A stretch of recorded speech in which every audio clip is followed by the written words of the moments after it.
All right, here we are. Welcome, everybody. Dissertation update number 3. So, have some exciting things to update everybody on this month. But this actually should probably be a little bit shorter of a video than I have been sending. So, a few updates, but they're important ones. So, here in following the steps from how I went and kind of did the last meeting, I just took the next steps slide, the end of the last video slide, and I'm going to report on this stuff.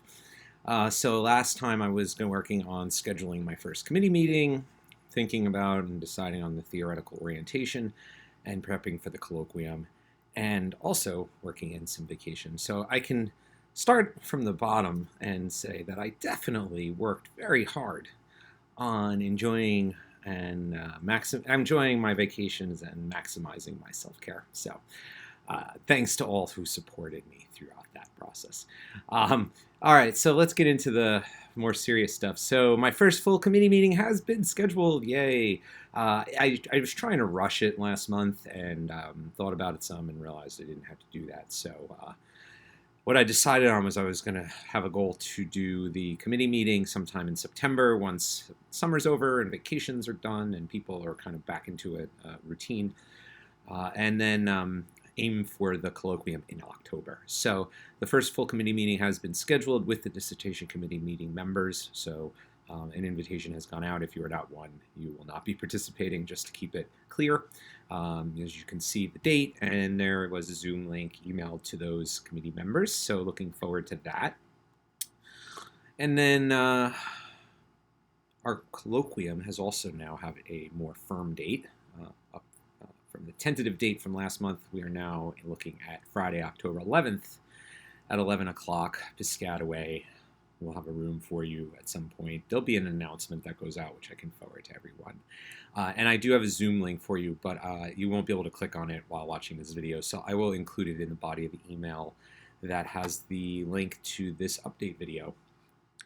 So those are some dates scheduled. The most important thing I think for me to talk about a little bit is the idea refinement update. So I had a very, very different idea this time last month.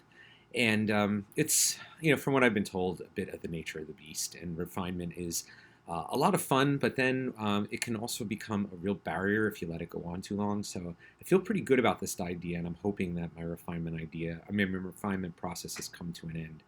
So what I'm looking at now, instead of looking at the interruption process, which I was focusing on last month, and instead of focusing on the data that had been previously collected by Nateo, I'm going to be looking at more the re-entry experience and the experience at the program itself. And I'm actually going to be focusing on Fountain House instead of Nateo.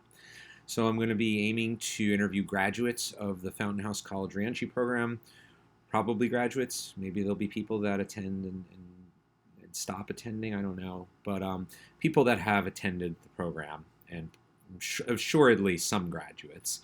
And ideally students who are not super recent, but a little bit out, 2 to 3 years removed from attending the college reentry program. And I'm going to interview them about mainly 2 topics. So the experience of attending the Fountain House College Reentry Program. What did they learn there? What was important? What maybe was missing? As well as their experience with reentry back to college following attending the program. So initially I had the idea of interviewing alumni from both Fountain House and Nateo. Turns out, actually, I spoke to Sally and Zlatka, and they are already in the process of doing something similar with Nateo alumni.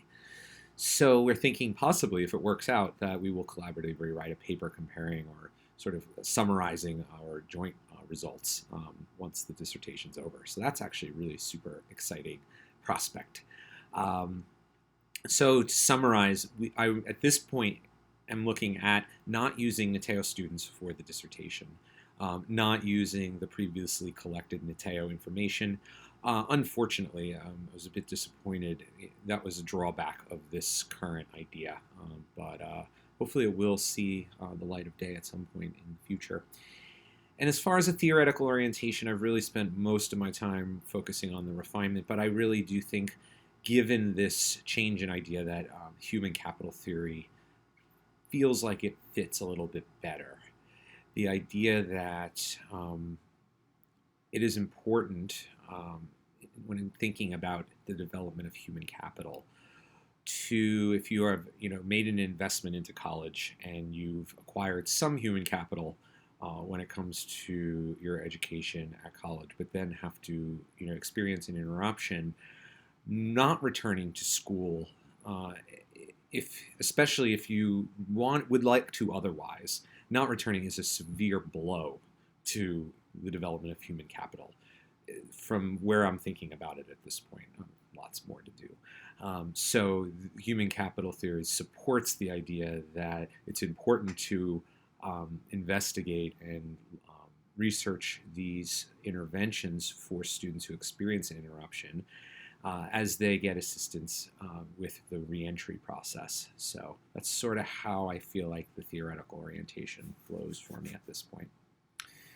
Last thing, next steps. So I just really am going to be focused now that I feel like I've kind of moved past the refinement stage in terms of having a topic that I want to work on now and really dive into.